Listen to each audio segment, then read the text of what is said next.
What up, Skate? Welcome to Bar Vibes with Bryce IV. If you're giving out raw reactions and interacting with the masses, no subject is safe. You'll hear the people and the noises, but that's the point because without the people, hey, what is the point? Embrace some vibrations. Yeah, I do have a grandiose smile on my face because if you had any parts of watching the NFL this week, you'd understand just why. And we'll get into that in just a moment. October is here. I don't know if you guys are going to be handing out candy to these little ones around here, but protect yourself at all times. But yeah, of course, got to get into that NFL, and you already know where we starting at first. Them goddamn birds. Let's go, birds. Eagles versus Giants. This is what last week was supposed to look like. When you play an inferior team, you're supposed to impose your will and make sure that they know they're not better than you, no matter what. Last week there was a doubt. This week, settled out. You beat up on the bad teams and you play the tough teams close and find a way to gut out wins. That is how you get to championships. Obviously, the one person that everyone's talking about, my guy, your guy, not if you're a Giants fan, not your guy. Saquon motherfucking Barkley. Over 10 yards a clip, 176 yards. He had a 55-yarder, and it didn't even really matter. 140 yards for Saquon before contact. So that means the offensive line was just having their way. With their front seven. And there's not a single cornerback in this league that wants to see Saquon in the open field. So you already have a problem right there. This fucking thing. Got it. I didn't get it. Jalen Hurts only had 15 attempts passing the entire 60 minutes of the game. That's all I needed. I love that. Start here. Sirianni was very open with Saquon when he had his single game rushing record on the line. Mind you, Saquon already set his MetLife record for rushing in that game. Already beat it. Single game just for him personally. Nah, I'm good. Let the young boys eat. Saquon said, I already did my damage, man. I came here. I gave him a show. I gave him a tutty. I'm leaving here with zero regrets. You should be upset. Mara, you should be upset. Joe Shane, the GM for the Giants. That whole thing was on full display. Somebody in the front office there has to be throwing up. Losing sleep. They had 8 sacks from the defense. I love that Jalen Hurts was asking the reporters, you ask about me, my performance. Why are you not asking me about the defense? The defense is what happened. What they were terrible. I accidentally hit the button. The defense was what was shaking. 8 sacks on defense. They only allowed the longest play that they allowed for the Giants was 14 yards. The whole game, the Giants had 14 yards longest play. Saquon Barkley right now has more touchdowns at MetLife than Daniel Jones does at MetLife this season. And remember, Saquon Barkley plays for the Eagles. Think about this. So, if you look at the Giants' entire day, let me break it down to you real quick. Kickoff starts, cool. Giants, punt, punt, punt, punt, punt, punt. Field goal, punt, punt, punt, punt, punt. End of the game. That is domination. That is what I wanted to see. Am I saying that, the Eagles are back and it's time? No. I'm saying this is a great way to tell your team, hey, when you play like a team, this is what it's going to look like. We don't need anybody being extra. We don't need to be forcing the ball to anybody. If you're going, you're getting it going. And that's why I was laughing when I saw A.J. Brown's comments when they were like, there was only 15 pass attempts. He was like, we love to see our players going. Do I want the ball some more? Sure. But there's going to be games like that. There's going to be games. It's already happened where Saquon maybe had 11 attempts, but Jalen threw the ball 30 times. Whatever works, works. Momentum is key. Let's keep firing. And I love that the NFL keeps flexing in our games. It's gonna see you. Peace out, Alan. It's good. You flexing our games, you losing out on viewership. But go Birds. The Ravens and the Bucks. Lamar Jackson hates being on the ground. As much as they need to be protecting him, he just hates it. He just really does. And they have one of the smartest players in Mark Andrews at tight end that I've seen. And I'm happy that they have that outlet for them. I'm a little biased because, my best friend is a Ravens fan. I watch the games every week. But Marlon Humphrey was haunting Baker's dreams the entire day. He got him in the end zone, and Baker had this dumbass look on his face like, oh, I can't believe you picked that bitch. You threw it directly to him. What are we talking about here? And then he tried to force another one to Mike Evans, another pick. Baker, the interception maker. Ridiculous. When the backup for the Ravens, Justice Hill, when he got an extension for 2 years, I was kind of wondering why. I didn't really get it. I mean, I've seen him play, and especially before Derrick Henry got there. This game proved to me why he got that extension. There were so many penalties and so many screens on 3rd and long, and Justice Hill just kept converting them into situations where they could get at least 3 points out of it. Love to see that. And then we had the absence of Derrick Henry. So if you didn't listen to the game, the announcers were saying like, oh yeah, like we haven't really said Derrick Henry's name all day, and I'm thinking like, yeah, you're right. Like it's like second quarter, I haven't really heard his name. Oh, wait a minute, 81 yards, motherfucker. You want some of this? And I love that he said like, he tweeted out, he was like, I should have scored on that play. I'm slow as fuck. Slow, sir. Don't be so hard on yourself. This man is 6'2", 250, running 4.4s, over 20 miles an hour. If Lamar makes a better block, he's going to the crib, back at mom's house for dinner. So the reverse jinx was working. The Bucks didn't give up. I give it to them. But if you watch the game, it was 41-18 late in the game. I don't know why Todd Bowles had Chris Godwin in the game after already losing Mike Evans. I don't give a fuck. His excuse was we were already down some receivers, so we were playing with the people we got. I don't give a fuck. You got divisional games coming up, Bucks, and this game was done. You got a 40 burger put on you. Yum. Lettuce, cheese, tomato, extra ketchup, all of it. Side of fries, milkshake. It was done. I don't want to hear it. Ravens, they win. This might be the shortest review. Colts, Dolphins. I'm going to go Anthony Richardson likes running his face into other people for no reason. I don't understand it. You get hurt a lot, Anthony Richardson. How about not getting hurt some more? I understand you're trying to be a playmaker. Get it?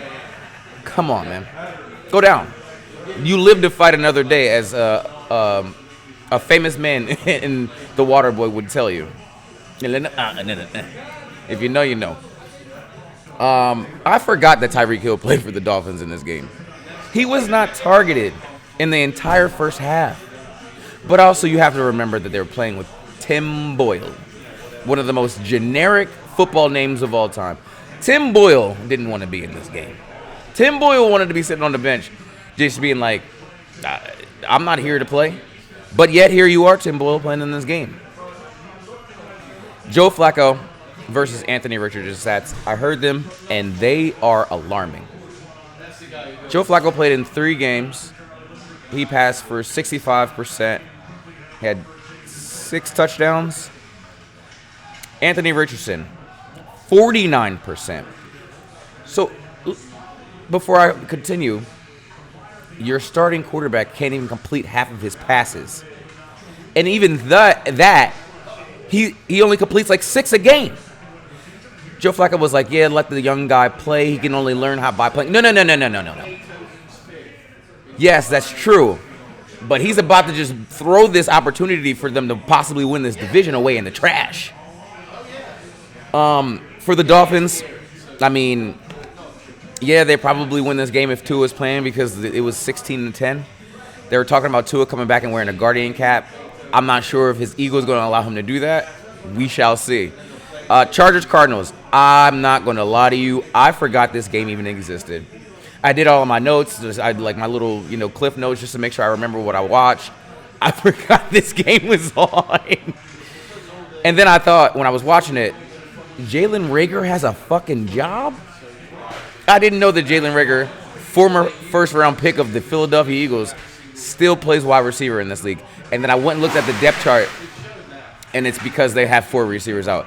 I just wanted to validate that because he is not good. He had a terrible fumble out of the end zone. I don't know what the fuck he was doing, but it wasn't good, and it was very Jalen Reagor-like. Will Dissly, Chargers, tight end, had the most disrespectful stiff arm of this year. If you go back and watch it, he stiff armed the dude. The dude had to be like my size. I don't know if you ever lit a spider on fire when they just ball up. It was it was so bad. The whole entire game was just defensive. It was a lot of them, both teams, playing in the middle of the field and punting, making sure the other team didn't get the advantage. And then I saw that the Cardinals, before I watched this, I didn't know a lot of the Cardinals defenders. They have a lot of good cornerback talent for the Cardinals. Young guys, I seen they have a rookie starting, and he was batting down balls like crazy. It was a field goal fest. Will Dicker, he's the kicker. I love saying that every single time. For the Chargers, I thought he was about to get announcer jinxed because they were like, yeah, he's 63 or 67 in his career. And I'm like, this is about to be a kicking game, and there's going to be a point where he misses. He didn't. He did not. He was 5 for 5. 5 for 5. He's only missed 4 kicks in his entire NFL career. Good for him. But Kyler Murray came through for his squad. Kyler Murray got wheels. Kyler Murray has wheels. On that touchdown run he had when he hit the corner on a DB who had the angle on him. Wheels. The Chargers just don't have any playmakers at running back. Well, no, they do. Receivers are banged up. And I also realized I don't know any Cardinals fans. I know a lot of fans of a lot of random teams. I don't know any Cardinals fans. If you're a Cardinals fan, you listen to this, reach out to me. I would like to hear what you have to say about your team right now. Raiders and Rams. Gardner Minshew gets to start again. Now, my thing is, if you're the starter to start the season and you get benched and you're only starting because the other person who got in for you got hurt, how do you feel about that? Did they really want you to play? No, they didn't. But you're the only thing that they got. You hate to see it. Gardner Minshew. So, I mean, and then, so we got Gardner Minshew starting and then Gardner Minshew turning the ball over yet again. He had 2 of them. One wasn't his fault. The receiver just dropped it. The first one, he could have just ran out of bounds. He was like, nah, fuck it. I'm Gardner Minshew and I'm just going to throw it to the opponent. Golly. I didn't know that Brock Bowers leads the league in receptions. I'm going to get it. I'm going to get that thing. At some point, I'm going to get it. I didn't know Brock Bowers, who was a monster at Georgia, is leading the league in receptions. I don't want to hear that. If Daniel said it's stolen from the Colts. If you wanted him, you should have drafted him. Kyron Williams for the Chargers, 9 straight games with a rushing touchdown, which is pretty popping. But I feel bad for the Raiders fans because the defense is really good. The defense was playing really well. They were forcing some short field decisions for the Rams where they had to punt. They didn't want to put their kicker out there. But the biggest story from here, and this is so fresh in my mind because this is the only game that I didn't get a chance to review before I started this. Okay. It's the end of the game for the Raiders. It's 4th and goal. You're on the 4. You're losing by 8 points. You get a unfortunate penalty for false start. backs you up 5 yards. Sure, you're still in the red zone. Why the fuck would you kick a field goal with 2 minutes or something, whatever, left when your team is getting ran all over? All they have to do is get a first down, maybe 2, and the game is over, and you take a field goal. You went from a one-possession game to another. I get that Antonio Pierce is a rookie head coach, but he's played in this league for years. He's got 2 Super Bowls. I watched him get them. That was terrible, and I hope he learns from that. I really do, because you didn't give your team an opportunity to at least try to tie the game. And then so then you do that, and you pin them deep in their territory. Maybe you get the ball back. It's crazy. Crazy work. Saints Broncos. Sean Payton back in New Orleans. Saints run defense is awful. They've just given up wide open touchdown runs. I don't know what that was. Bo Nix is struggling and missing easy throws behind an O-line is giving him so much time. I see them back there. He's patting the ball, looking around, and then he runs out of the pocket for no reason. What? Why? Yet another field goal fest. Another field goal fest. Another game that I don't have much to talk about because there was nothing done. They're just in the middle of the field doing absolutely nothing. Spencer Rattler, I get it that he's a rookie. He also just doesn't really have any weapons to work with to hide the fact that he's a rookie. Just another random game where it's just like, did I waste my time watching this? Absolutely. Jets Steelers. All right, now we got some shit to talk about. In a good way and not a good way. I'll start with Breece Hall is a fucking monster. His burst is crazy after tearing his ACL. I see him hit the sideline. Gone. Bang. It's funny how I've been saying this for weeks. Devontae Adams, his hamstring just magically healed up. Just magically healed up. The man's been limping around. He's been on the injury report. I'm sorry. The Flyers are playing right now, and there's a fight. Boom, boom, bang, ooh, Devontae Adams has lost to the Steelers twice in 7 days.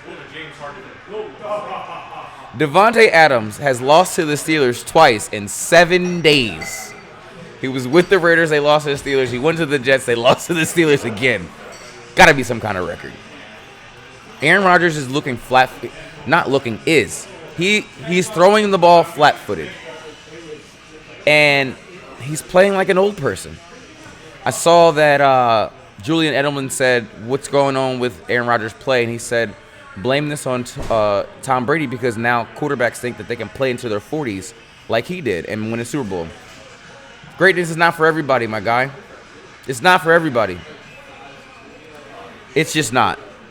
There was a play in this game where the Jets tried to challenge a clear touchdown, I believe, and their coach dropped the flag. So when the referee's looking like, hey, do you want to challenge this? And he's like fumbling around, and then the Jets scored a touchdown. It was the weirdest thing ever.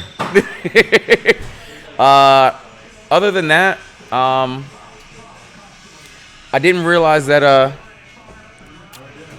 so there's a receiver for the Steelers, Van Jefferson. His dad is the receivers coach for the Jets. So he's looking across probably like, fuck you, Dad. I love you, Dad. Fuck you, Dad. Nene had a really, really funny joke because she didn't know that Russell Wilson was starting. And she goes, I'm not riding anymore. I'm stealing. It was corny, but it made me laugh. And we all knew that Russell Wilson was starting this game because George Pickens didn't know that. Mike Tomlin said that he wasn't telling anybody who was starting. George Pickens was like, fuck it, I'm just tell you, like, this is his first start. Don't know what the fuck the Jets are doing, but they need to get it together because at this point, because Hassan Reddick is back, the excuses are just running out. They're running out. Bills Titans. I'm going to say something. I'm going to try to say something nice about the Titans. I'm going to do my best. Mason Rudolph got the start over Will Levis. Mason Rudolph threw for over 200 yards. I've seen Will Levis throw for under 100 yards in 3 games this year. And he didn't do it. Mason Rudolph wasn't that bad. He did throw a pick. He did throw a touchdown. They actually had a 10-point lead, the Titans did, to begin this game. It was 10-0. And then you realized, no, this is not. It's just the beginning of the game. They got out of the Titans got out of the script, and it was a wrap. DeAndre Hopkins is in fucking hell. You went from, I don't know, like when he was in Houston, it was all peaches and cream. It was dandy. Almost got it again. Shit. And now it's just like he's just moving around trying to find a place where he can just win. I'm not even saying he's trying to win a champion. He just wants to win a game. Why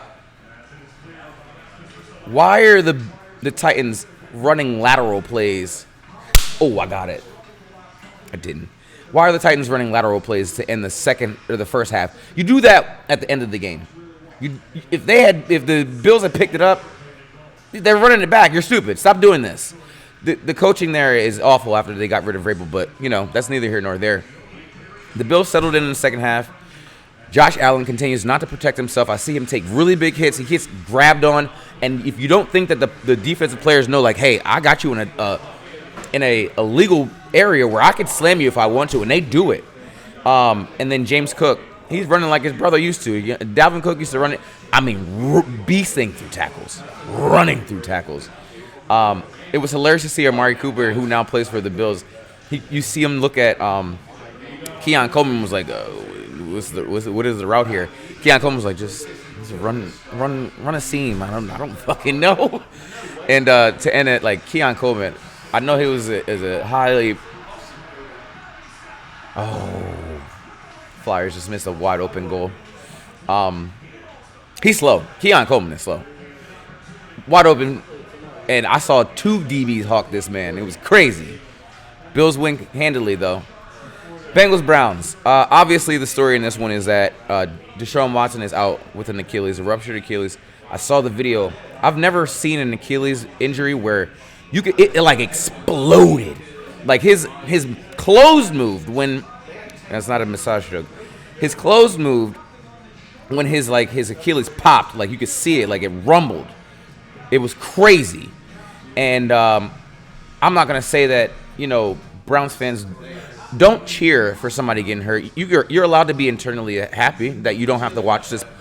The reason why they're happy is because as a Browns fan, you go, I'm a Browns fan. It's like, oh, you're rooting for that guy. It's my team. What do you want me to do? So now they don't have to deal with that. I'm happy that they don't have to do that. But cheering for injuries is trash. The man he's a human being. But I'm sure they're happy that he's no longer there. So now they can be proud again to root for the shitty ass Browns. Nick Chubb was back. I like to see that he scored a touchdown. And I knew that it was going to be different when the Bengals opened with a kick return for a touchdown. Imagine going to a stadium, and I've been on the winning side of this, I've seen it. But say you accidentally get stuck in traffic, and you get all your shit together, and you're running into the stadium, and you get a seat, and you look up, and it's like, oh shit, it's 7-0 with. There's only 10 seconds left. That's what happened. That is a terrible situation to be in. I don't know why after Deshaun Watson gets hurt that Dorian Thompson-Robinson is starting the game. Jameis Winston, a Pro Bowler, is on your roster. Why is he not the second quarterback? I don't understand that. And this is why people make fun of the Browns all the time. DTR is a terrible run passer. I'm sorry, he's a terrible passer. Great runner of the football, terrible passer. I don't get it. And if Jameis doesn't start the next game, then they're going to have some talks with their front office.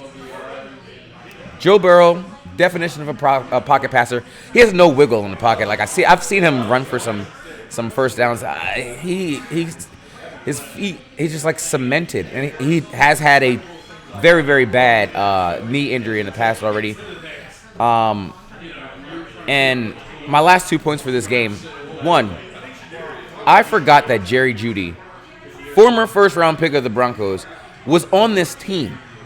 He wasn't targeted at all, and this is why I said DTR is a terrible quarterback at passing. Was not targeted until 3 minutes in the fourth. After Amari Cooper left, now Jerry Jeudy's number one. Why the fuck are you not targeting Jerry Jeudy? Last point, and this was like a random thought of mine. I'm like, yo, the Browns are they have Deshaun Watson. They're not winning games. I wonder how much their tickets are. With online fees, a home game for the Browns is $40 USA American. Probably less than parking. Somebody was like, why did they go? I was like, probably just to get drunk. They have nowhere else to be on a Sunday. You hate to see it. Packers Texans. My favorite fun fact in this game is that this was Josh Jacobs' first game with a passing touchdown. He's never caught a passing touchdown, and he's been in the league for like 6-7 years. It's weird as a elusive running back that he is, especially after playing with Aaron Rodgers, that he's never had a passing touchdown caught. Good for him. Jordan Love. Jordan Love missed 2 games this year and still has the most touchdowns and the most interceptions. And if you're a Packers fan, you understand this because you've played or you've watched Brett Favre do this a million times. Jameis Winston, I believe, has the most interceptions in a season. I didn't realize that Brett Favre had a 29 interception year. So close. For Green Bay fans, I know they're happy because they finally have a reliable kicker in McManus. McManus was like in the post game, and they were praising him. I mean, they were so happy for him. He was like, that was a routine 40-yard kick. I'm sorry that you guys have had shitty kickers. I want to be happy, but that's my job. It was the first time I've ever seen a kicker do the Lambeau leap too, which was pretty dope. And then a fan got ejected because Josh Jacobs jumped into him, a opposing fan, a Texans fan. He jumped into him and he pushed him. And then he got mad and told the security guard, I don't want you jumping on me, bro. You mad at me? Why the fuck are you mad at me? Fuck out of here. CJ Stroud struggled. He had 86 yards on the entire day. That's not good for a player who's normally locked in. He misses Nico Collins a lot. That was his go-to. I mean, Nico was getting 14, 15 targets a game. So people weren't open for him. They couldn't stop the O-line for the Texans. Could not stop the Packers pass rush. Moving forward, they got to remember the Houston Texans do. If you can't run the football, you just got to take some chances downfield. The Texans are lucky that their division is weak because otherwise they'd be in trouble. They really would be. Chiefs Niners. They started off with a terrible fake punt. It was all defense first quarter. And at first, I could see why Brandon Ayuk held out. But he also can't hold on to the ball. And now we know that he tore his ACL, and it was just an all-around bad game for him. Then you're not going for two down is dumb. Like, it's even dumber. All right, so you're down 2, you don't go for 2, you kick the field goal, you miss it, and then now you are forced into a situation where you have to go for 2, and if you miss it, you're going to have to do it again. It's so dumb. I don't understand what the Niners were doing, but they did it. And then a lot of people don't want to know this, but it's true that Patrick Mahomes is tied for the league leader in interceptions. Has more interceptions than touchdowns, but you're not going to talk about it because they're undefeated. I get it. But at some point, you're going to have to talk about it. Just saying. 2 things other than that. Ricky Pearsall. If you didn't know the story, the man was about to get robbed for his rollie. He said, fuck no. And he got shot in the chest like 50 days ago. And played in this game. This man 2 months ago got shot in the chest and he played in an NFL game. Brock Purdy. He's looking like college Brock Purdy. And it's because he doesn't have the weapons around him that he's used to having. And that's just something that was going to happen. It's just what's going to happen. He was in an ideal situation. Now he's not. So now he needs to actually be a quarterback. And he's not doing a good job of it right now. Lastly, why is Tom Brady still announcing? He has stake in the Raiders now. He's not allowed to criticize referees, talk about other players' contracts, etc., etc. NFL, we need some answers. Vikings-Lions. This game started off with a fake punt, which was terrible because it was in their territory. I don't know what the hell Dan Campbell was doing, but he did it, and it didn't work. Jahmyr Gibbs, the running back for the Lions, is the fucking game changer. I understand why they drafted him in the first round now. He looks like Alvin Kamara when Alvin Kamara for the Saints first got real big in the league. He's shifty. He doesn't force plays, and he makes people miss. It's crazy. The Lions were in control the entire game until the fourth quarter, and Jared Goff and Dan Campbell just know how to close games. Jared Goff only has one pick this season, and the Lions, first time it's ever happened since the merger 1970, the first team to have more touchdowns on offense than incompletions from their quarterback. That is insane. Insane. For the Vikings, I wonder if Aaron Jones picked 33 on purpose because he looks like Dalvin Cook. He's got the locks out of the back of his helmet. He's running hard. He's getting touchdowns. But at the end of the day, the Vikings rookie kicker has not missed a kick yet. And I'm going to say they probably jinxed him because he's going to probably miss one next week. The NFC North is fucking stacked. The Vikings are hooping, and they just got beat after not losing a game in their third in their division. One loss in their third. Good for them. Panthers, Commanders. Obviously, Jaden Daniels getting rib injury was the biggest story out of this. I believe that, I watched him. He was pissed off because they probably told him, hey, you could probably play through this pain, but we don't need you. Because Marcus Mariota was fucking hooping. Quarterback controversy, bitch. Probably not. But we love to talk about it. He slammed his helmet. He was pissed off. Came back out in his regular street clothes, his Commander's gear.